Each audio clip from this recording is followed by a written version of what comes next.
This is a portable power station. In specific, this is the S1600 from a company called Browey.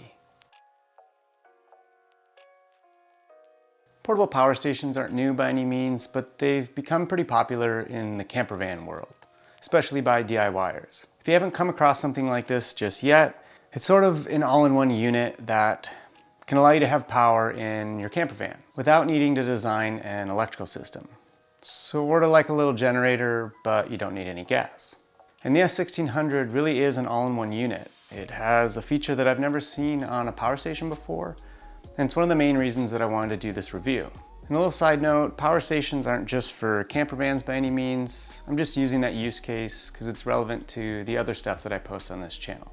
Now if we jump into this, the first thing that caught my eye was the form factor. Oftentimes power stations are very boxy or square in design, and the S1600 almost resembles like a briefcase. Now I thought this was interesting because it gives it a smaller footprint.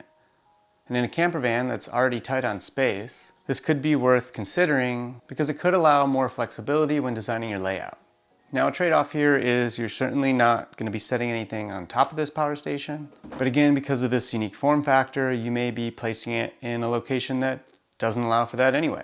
For example, behind the front seat. Because of the angled backrest, you can't always build a cabinet up to the base of the seat, which could leave potential dead space. In my opinion, the briefcase form factor makes carrying quite a bit easier. Not needing to use two hands to carry the unit around is just a bit more accommodating and practical. Now I've never seen this next feature before, so correct me if I'm wrong, but the S1600 has a built-in 40-watt solar panel. You can simply grab the power station, set it out in the sun, and recharge the battery. There's no need for any cords or cables, and you can still use all the various outputs while it's charging.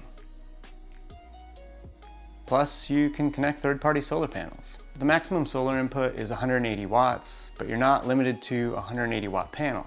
This means you can safely connect to a larger solar array, let's say 600 watts, and the S1600 will only draw the 180 watt maximum that it can handle.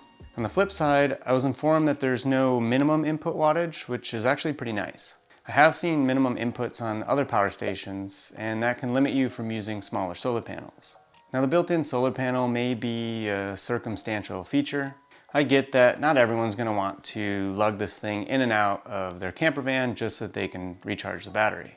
With a variety of different inputs, you may have multiple devices connected to this thing, so you might not want to move this around every time you need to recharge. But like most other power stations, there are multiple charging methods, like the 12-volt accessory port in your car, or the SIG plug adapter thing.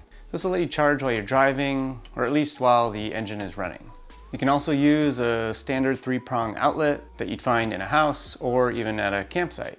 However, the AC charger is pretty clunky and sort of feels like an afterthought.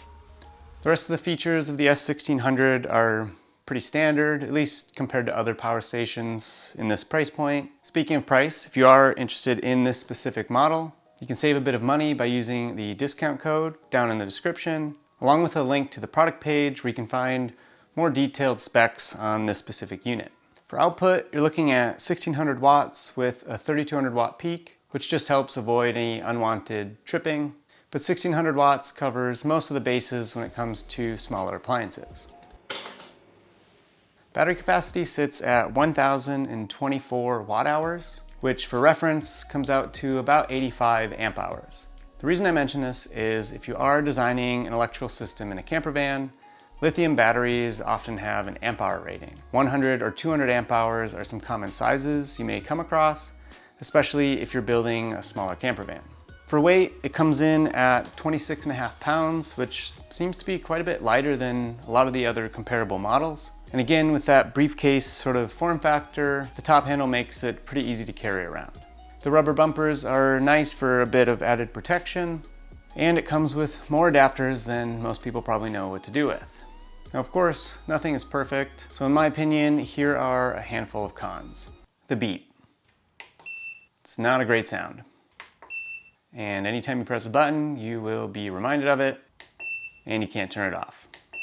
There's no catch or lock on the built-in solar panel. If you are using this in a vehicle, there's a lot of vibration when you're driving, and I could see this getting pretty old. The hinges do have a bit of resistance, but they may weaken over time, causing some unwanted opening of the solar panel.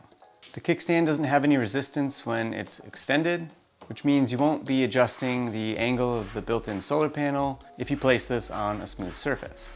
Some sort of incremental adjustments may allow you to position the solar panel for more efficient charging. There are, however, a few magnets that keep the kickstand in place when it's closed.